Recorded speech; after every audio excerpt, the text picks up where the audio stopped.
5ാം ക്ലാസ്സിലെ അടിസ്ഥാന ശാസ്ത്രത്തിൽ നിന്നുള്ള ചോദ്യങ്ങളടങ്ങുന്ന പുതിയൊരു വീഡിയോയിലോട്ട് എല്ലാ കൂട്ടുകാർക്കും സ്വാഗതം. ഒന്നാമത്തെ ചാപ്റ്റർ സസ്യലോകത്തെ അടുത്തറിയാം. സസ്യങ്ങളിൽ ആഹാര നിർമ്മാണം നടക്കുന്ന ഭാഗം ഏതാണ്? ഇലകൾ. സ്വന്തമായി ആഹാരം നിർമ്മിക്കുന്നത് കൊണ്ട് സസ്യങ്ങൾ അറിയപ്പെടുന്നത്. സ്വപോഷികൾ. സസ്യങ്ങളിൽ ഇലകളിൽ വെച്ച് ആഹാര നിർമ്മാണം നടക്കുന്ന പ്രവർത്തനം. പ്രകാശ സംശ്ലേഷണം. പ്രകാശ സംശ്ലേഷണത്തിന് ആവശ്യമായ വർണ്ണവസ്തു. ഹരിതകം. പ്രകാശ സംശ്ലേഷണത്തിന് സൂര്യപ്രകാശവും ആവശ്യമാണ്. പ്രകാശ സംശ്ലേഷണത്തിലൂടെ നിർമ്മിക്കപ്പെടുന്ന ഉൽപ്പന്നം ഏതാണ്? ഗ്ലൂക്കോസ്. ഇതോടൊപ്പം ഓക്സിജനും ഉണ്ടാകുന്നു. സസ്യങ്ങൾ ആഹാരം നിർമ്മിക്കുമ്പോൾ സ്വീകരിക്കുന്ന വാതകം ഏതാണ്? Carbon dioxide. സസ്യങ്ങൾ ആഹാരം നിർമ്മിക്കുമ്പോൾ പുറത്തുവിടുന്ന വാതകം ഏതാണ്? ഓക്സിജൻ.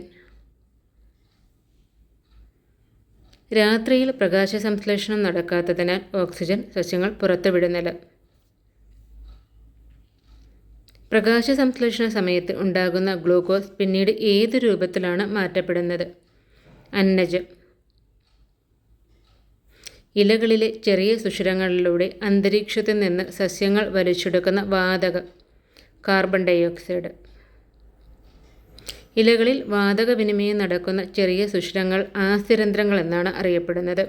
സസ്യങ്ങളിൽ നിന്ന് ജലബാഷ്പം അന്തരീക്ഷത്തിലേക്ക് പോകുന്നതും ഈ ചെറിയ സുഷിരങ്ങളിലൂടെയാണ്. സസ്യങ്ങളിൽ കാണപ്പെടുന്ന പച്ച നിറമുള്ള വർണ്ണകം. ഹരിതകം. ആഹാര നിർമ്മാണത്തിന് ആവശ്യമായ സൂര്യപ്രകാശത്തെ ആഗിരണം ചെയ്യുന്ന വർണ്ണകമാണ് ഹരിതകം. ഹരിതകം കൂടുതലുള്ളത് ഇലകളിലാണ്. ഇലകൾക്കും തണ്ടുകൾക്കും പൂക്കൾക്കും പഴങ്ങൾക്കും ഒക്കെ നിറം നൽകുന്നത് വർണ്ണകങ്ങളാണ്. വർണ്ണകങ്ങളും കളറും ഏതൊക്കെയാണെന്ന് നോക്കാം. സാന്തോഫിലാണെങ്കിൽ മഞ്ഞ നിറം, കരോട്ടിൻ ഓറഞ്ചും മഞ്ഞയും കലർന്ന നിറമാണ്. ആന്തോസയാനാണെങ്കിൽ വസ്തുക്കൾക്ക് ചുവപ്പ് നിറം നൽകുന്നു. വാസസ്ഥലത്തിനായി മാത്രം മറ്റു സസ്യങ്ങളെ ആശ്രയിക്കുന്ന സസ്യങ്ങളെ പറയുന്ന പേര് എപ്പിഫൈറ്റുകൾ. ഇലകളും വേരുകളും ഉണ്ടെങ്കിലും ആതിഥേയ സസ്യത്തിൽ നിന്ന് ജലവും ലവണവും വലിച്ചെടുത്ത് ആഹാരം നിർമ്മിക്കുന്നവ പരാത സസ്യങ്ങൾ. ഇത്തിൽക്കണ്ണി, മൂടല്ലാത്താളി ഉദാഹരണങ്ങളാണ്. ആതിഥേയ സസ്യങ്ങളിൽ നിന്ന് ജലവും ലവണവും വലിച്ചെടുത്ത് ഇലകളുടെ സഹായത്തോടെ സ്വന്തമായി ആഹാരം നിർമ്മിക്കുന്ന സസ്യങ്ങളാണ് അർദ്ധപരാതങ്ങൾ. ഉദാഹരണം ഇത്തിൽക്കണ്ണി. ആതിഥേയ സസ്യങ്ങൾ നിർമ്മിച്ച ആഹാരം നേരിട്ട് വലിച്ചെടുക്കുന്ന സസ്യങ്ങളെ പറയുന്നത് പൂർണ്ണപരാതങ്ങൾ എന്നാണ്. ഉദാഹരണം മൂടില്ലാത്താളി.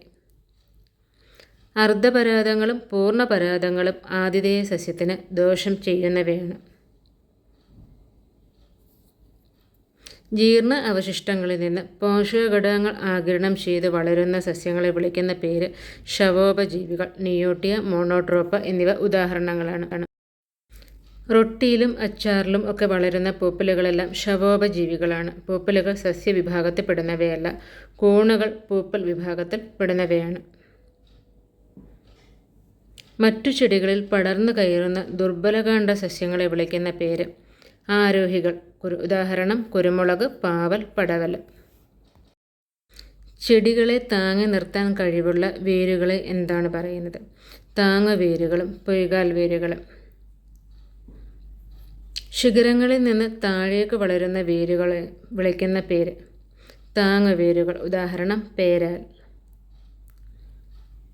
തണ്ടിൽ നിന്ന് താഴേക്ക് വളരുന്ന വേരുകളെ വിളിക്കുന്ന പേരാണ് പൊയ്കാൽ വേരുകൾ. ഉദാഹരണം ആറ്റുകൈത. ചതുപ്പ് നിലങ്ങളിൽ വളരുന്ന പ്രത്യേക സസ്യങ്ങളെ വിളിക്കുന്ന പേര് കണ്ടൽ ചെടികൾ. കണ്ടൽ ചെടിയുടെ വേരിൻ്റെ അറ്റം അന്തരീക്ഷത്തിലേക്ക് വളർന്നു നിൽക്കുന്നു. വാതക വിനിമയത്തിന് സഹായിക്കുന്ന ഇത്തരം വേരുകളാണ് ശ്വസന വേരുകൾ. വേരിൽ ആഹാരം സംഭരിച്ചു വെക്കുന്ന വേരുകളെയാണ് നമ്മൾ സംഭരണ വേരുകൾ എന്ന് പറയുന്നത്. ഉദാഹരണം മരച്ചീനി. എല്ലാ കിഴങ്ങുകളും സംഭരണ വേരുകളല്ല. രൂപാന്തരം പ്രാപിച്ച കാണ്ഡമാണ് ഉരുളക്കിഴങ്ങ്. മണ്ണിനടിയിൽ കാണുന്ന കാണ്ഡങ്ങളാണ് ഭൂകാണ്ഡങ്ങൾ എന്നറിയപ്പെടുന്നത്. രണ്ടാമത്തെ ചാപ്റ്റർ ജീവജലം. സാർവിക ലായകം എന്നറിയപ്പെടുന്നത് ജലമാണ്. ഭൂഗോള മാതൃകയിൽ നീല നിറത്തെ സൂചിപ്പിക്കുന്നത് ജലാശയങ്ങളാണ്. ഭൂമിയുടെ ഉപരിതല വിസ്തീർണത്തിൻ്റെ 2/3 ജലമാണ്. ഭൂമിയിലുള്ള ജലത്തിൻ്റെ ബഹുഭൂരിഭാഗവും സമുദ്രജലമാണ്. സമുദ്രജലം 96.5%, ശുദ്ധജലം 3.5%. മഴയുണ്ടാകുന്നത് എങ്ങനെയാണ്? ജലാശയങ്ങളിലെയും സസ്യങ്ങളിലെയും ജലം സൂര്യൻ്റെ ചൂടേറ്റ് നീരാവിയായി അന്തരീക്ഷത്തിലെത്തുന്നു. നീരാവി തണുത്ത് മേഘമായും മേഘം തണുത്ത് മഴയായും മാറുന്നു. ദ്രാവകങ്ങൾ ചൂടേറ്റ് ബാഷ്പമായി മാറുന്ന പ്രക്രിയ പറയുന്ന പേര് ബാഷ്പീകരണം. ഉദാഹരണം, വെള്ളം നീരാവിയായി മാറുന്നത്. വാതകങ്ങൾ തണുത്ത് ദ്രാവകമായി മാറുന്ന പ്രക്രിയ, അതിനെ നമ്മൾ വിളിക്കുന്ന സാന്ദ്രീകരണം. ഉദാഹരണം, നീരാവി വെള്ളമായി മാറുന്നത്. ജലസംരക്ഷണ രീതികളെന്ന് നോക്കാം. മഴക്കുഴി, കയ്യാല, തട്ടുകളായുള്ള കൃഷിരീതി, തടമെടുക്കൽ, മഴവെള്ള സംഭരണി, സെൽപോളിൻ ജലസംഭരണി, കിണർ റീചാർജ്, ഇതെല്ലാം ജലസംരക്ഷണ രീതികളാണ്.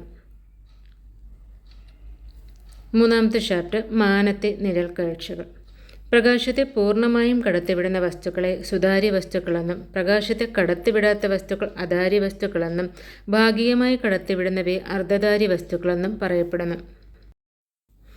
ആകാശഗോളങ്ങളായ ഭൂമിയും ചന്ദ്രനും അധാര്യ വസ്തുക്കളാണ്. അധാര്യ വസ്തുക്കൾക്ക് നിഴൽ രൂപപ്പെടുത്താൻ കഴിയും. സുതാര്യ വസ്തുക്കൾ നിഴൽ ഉണ്ടാക്കുന്നില്ല. നിഴലുകളെ ഉപയോഗപ്പെടുത്തി നടത്തുന്ന ദൃശ്യകലാവിരുന്ന്, നിഴൽ പാവക്കൂത്ത്. സൂര്യഗ്രഹണം എന്താണെന്ന് നോക്കാം. സൂര്യനും ഭൂമിക്കും ഇടയിൽ ചന്ദ്രൻ നേർരേഖയിൽ വരുമ്പോൾ ഭൂമി ചന്ദ്രൻ്റെ നിഴൽ പാതയിൽ വരും. അപ്പോൾ ചന്ദ്രൻ്റെ നിഴൽ ഭൂമിയിൽ പതിക്കുന്നു. നിഴൽ പതിയുന്ന പ്രദേശത്ത് നിന്ന് നോക്കുമ്പോൾ സൂര്യനെ കാണാൻ സാധിക്കുന്നില്ല. ഇതാണ് സൂര്യഗ്രഹണം എന്ന് അറിയപ്പെടുന്നത്. സൂര്യഗ്രഹണം പ്രധാനമായും 3 തരത്തിലാണുള്ളത്: പൂർണ്ണ സൂര്യഗ്രഹണം, വലയ സൂര്യഗ്രഹണം, ഭാഗിക സൂര്യഗ്രഹണം. ചന്ദ്രഗ്രഹണം എന്താണെന്ന് നോക്കാം. സൂര്യനും ചന്ദ്രനും ഇടയിൽ ഭൂമിയുടെ സ്ഥാനം നേർരേഖയിൽ വരുമ്പോൾ ഭൂമിയുടെ നിഴൽ ചന്ദ്രനിൽ പതിക്കുന്നു. ഈ സമയം ചന്ദ്രനെ കാണാൻ സാധിക്കുന്നില്ല. ഇതാണ് ചന്ദ്രഗ്രഹണം എന്നറിയപ്പെടുന്നത്. 4ാമത്തെ ചാപ്റ്റർ വിത്തിനുള്ളിലെ ജീവൻ. ഒരു വിത്ത് മുളയ്ക്കുന്നതിന് ആവശ്യമായ ഘടകങ്ങൾ എന്തൊക്കെയാണ്? വായു, ജലം, അനുകൂല താപനില. ഒരു വിത്ത് മുളച്ചു കഴിഞ്ഞാൽ വളരുന്നതിന് ആവശ്യമായ ഘടകങ്ങൾ എന്തൊക്കെയാണ്? സൂര്യപ്രകാശം, മണ്ണ്. ബീജാങ്കുരണം എന്താണെന്ന് നോക്കാം. അനുകൂല സാഹചര്യത്തിൽ വിത്തിനകത്തുള്ള ഭ്രൂണം തൈച്ചെടിയായി വളരുന്ന പ്രവർത്തനമാണ് വിത്ത് മുളയ്ക്കൽ അഥവാ ബീജാങ്കുരണം എന്ന് അറിയപ്പെടുന്നത്. ഭ്രൂണത്തിൽ നിന്ന് മുകളിലേക്ക് വളരുന്ന ഭാഗത്തിനെ വിളിക്കുന്ന പേരെന്താണ്? ബീജശീർഷം. ബീജശീർഷം വളർന്ന് കാണ്ഡമായി മാറുന്നു. ഇല ആഹാരം നിർമ്മിക്കാൻ പാകമാകുന്നത് വരെ ബീജപത്രത്തിലെ ആഹാരമാണ് മുളച്ചു വരുന്ന സസ്യം ഉപയോഗിക്കുന്നത്. വിത്ത് മുളയ്ക്കുമ്പോൾ ആദ്യം പുറത്തു വരുന്നത് എന്താണ്? ബീജമൂലം. ബീജമൂലം മണ്ണിലേക്ക് വളർന്ന് വേരായി മാറുന്നു. കായിക പ്രജനനം എന്താണെന്ന് നോക്കാം. സസ്യങ്ങളുടെ കായിക ഭാഗങ്ങളായ വേര്, തണ്ട്, ഇല മുതലായവയിൽ നിന്ന് പുതിയ സസ്യം ഉണ്ടാകുന്നതാണ് കായിക പ്രജനനം.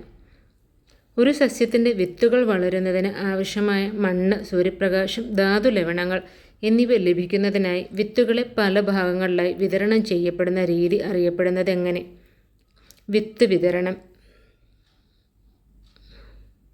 വിത്ത് വിതരണ രീതികളൊന്ന് നോക്കാം. കാറ്റ് വഴി വിത്ത് വിതരണം നടത്തുന്നത് അപ്പൂപ്പൻ താടി, മഹാഗണി. ജലം വഴി തെങ്ങ്. ജന്തുക്കൾ വഴിയാണെങ്കിൽ ആൽമരം, പ്ലാവ്, പേര, അസ്ത്രപ്പുല്ല്. പൊട്ടിത്തെറിച്ച് വെണ്ട, കാശിത്തുമ്പ്. കാർഷിക വിളകളും ജന്മദേശവും. കൈതച്ചക്ക, മരച്ചീനി, തക്കാളി, ഉരുളക്കിഴങ്ങ്, പച്ചമുളക്, പേരയ്ക്ക, പപ്പായ, കാപ്പി ഇവയുടെ ജന്മദേശം അമേരിക്കയാണ്. തേയില ചൈന, ക്യാബേജ് യൂറോപ്പ്, റബ്ബറും കശുമാവും ബ്രസീലിൽ നിന്നാണ്. അപ്പോൾ വീഡിയോ യൂസ്ഫുൾ ആയെന്ന് വിചാരിക്കുന്നു. അടുത്തൊരു വീഡിയോ ആയിട്ട് നമുക്ക് വീണ്ടും കണ്ടുമുട്ടാം. അതുവരേക്കും എല്ലാവർക്കും ബൈ. Thanks for watching.